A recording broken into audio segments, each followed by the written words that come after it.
I think I've been to Nigeria the last few years quite a bit. The first time I went was in the 80s with Benson, Idahosa.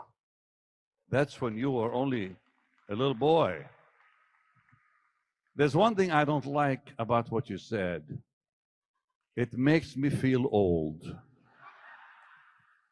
I wish you did not say you were 14 or 16. I think, oh Lord, why did they have to remind me?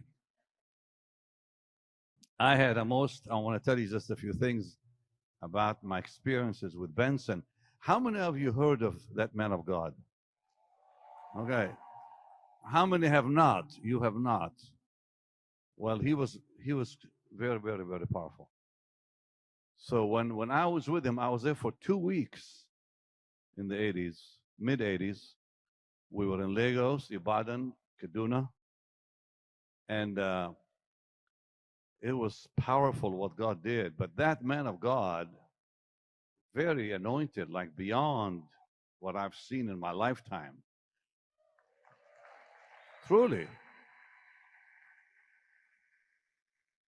I had him come speak for me in Orlando, and he said, and I was just reminded by someone who saw the clip.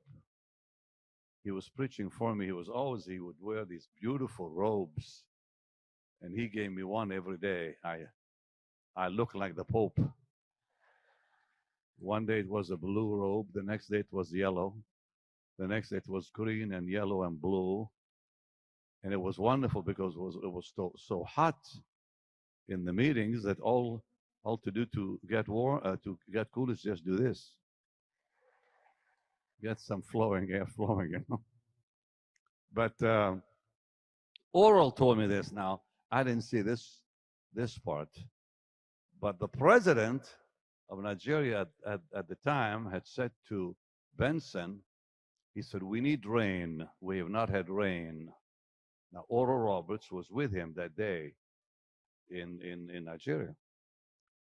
And he said to the president, you will have rain in 2 hours. It had not rained for months. He said, you will have rain in 2 hours. And Oral said it poured in 2 hours. You just don't see that. But that man, I will never forget. He prayed for a young man with asthma. We were sitting at what is called you were with me, a phone center. A phone center is the old things where you put all the plugs in the old-fashioned stuff, so you had to wait a little while before you got a call. So this young man comes in, gets on his knees and says, Papa, I have asthma. And Benson said, open your mouth, and he did. And I never seen this in my life. He slapped that man. He says, you're healed. And he just slapped him like hard. Wham!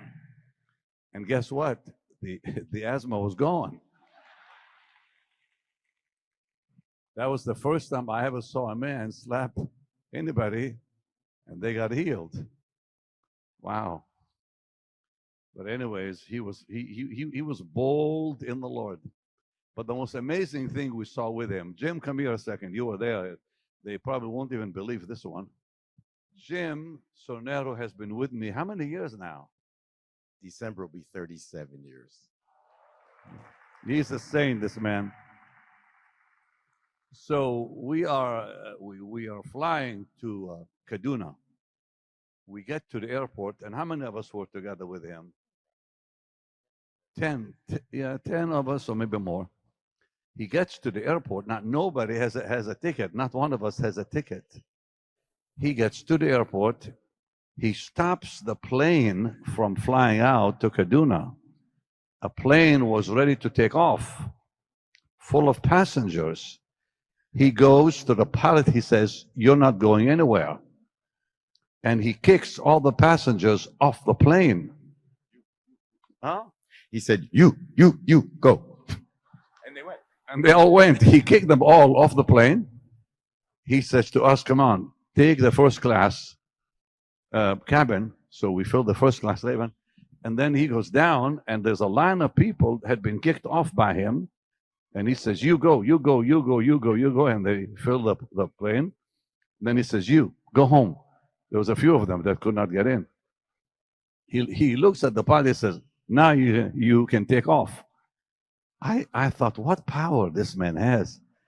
He controls the airport. Things like that. So it was quite interesting, I must say. But he's in heaven now, and he left his impact on all of us.